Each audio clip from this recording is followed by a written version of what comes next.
Hai Peanuts geng. Coba tebak, ada berapa juta spesies hewan di dunia ini?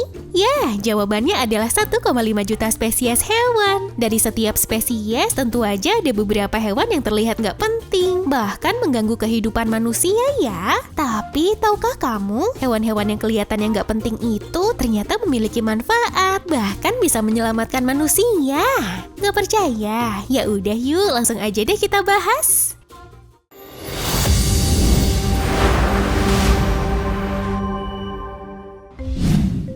Hewan itu adalah nyamuk. Kamu pasti setuju ya? Nyamuk itu agak ganggu, bahkan bisa menimbulkan penyakit nih. Tapi tahu nggak guys, di negara ini nyamuk malah sengaja dicari-cari. Yap, negara itu adalah Singapura. Mereka sekarang lagi gencar-gencarnya mengembangkan pabrik nyamuk. Nyamuk kok dibuat pabrik? Aneh banget ya. Jadi, untuk mengembangkan pabrik nyamuk, pemerintah Singapura melalui Badan Lingkungan Hidup Singapura atau NEA menggelontorkan uang senilai 5 juta US dollar atau kurang lebih 74 juta rupiah. Nggak tanggung-tanggung guys, pabrik nyamuk mampu menghasilkan 5 juta nyamuk per minggunya. Kebayang nggak sih sebanyak apa itu nyamuk? Tapi ngapain mereka ngumpulin nyamuk? Kan nggak masuk akal banget ya. Nah, sebelum dibahas lebih lanjut, yang belum subscribe boleh dong ditekan dulu tombol subscribe-nya.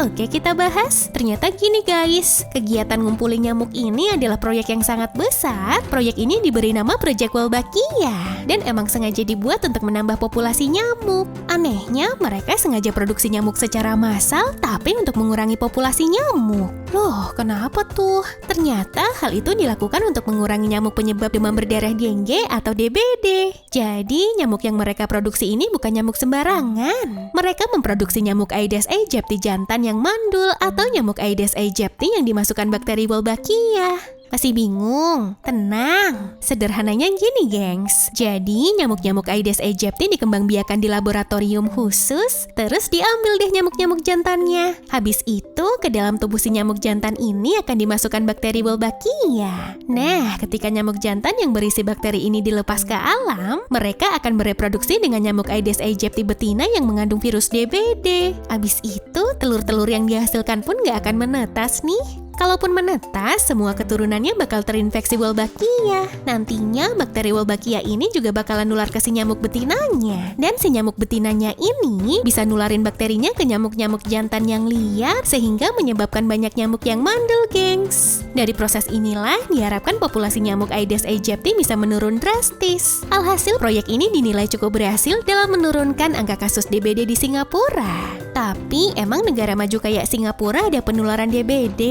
Iya, meskipun Singapura tuh luas wilayahnya lumayan kecil, tapi negara ini emang punya kasus DBD yang cukup tinggi. Di tahun 2020 aja, total kasus DBD mencapai 26.000 kasus dengan 20 orang meninggal dunia. Angka kasus tersebut lebih tinggi daripada tahun-tahun sebelumnya. Nah, peningkatan kasus DBD ini disebut-sebut sebagai buntut dari adanya wabah pandemi COVID-19. Mereka kan sempat lockdown tuh. Hal itu diduga membuat habitat nyamuk nggak terganggu oleh aktivitas manusia. Ditambah lagi sama musim pancaroba yang bikin perkembangbiakan nyamuk penyebab DBD langsung melesat naik. Menariknya nih gengs, proyek pabrik nyamuk ini termasuk udah lebih dulu diteliti di Indonesia loh. Fakultas Kedokteran Universitas Gadjah Mada atau UGM sejak tahun 2011 sudah lebih dulu melakukan penelitian tersebut. Penelitian itu diberi nama Program Eliminate Dengue Project atau yang kemudian diubah menjadi World Mosquito Program. Dan penelitian itu pun cukup berhasil diterapkan di Indonesia. Nah, setelah itu, barulah Singapura dan China melakukan proyek yang sama, kemudian menyebar menjadi proyek dunia. Wih, keren ya guys. Semoga proyek Wolbachia ini bisa berhasil menurunkan dan mengendalikan angka kasus DBD di Singapura, Indonesia, dan seluruh dunia ya. Nah gengs, itu dia hewan yang kelihatan gak berguna, tapi sangat membantu manusia. Tulis pendapat kalian di kolom komentar ya. Kalau kamu suka video kayak gini, jangan lupa like dan share video ini ke teman-teman kamu ya. Bye guys!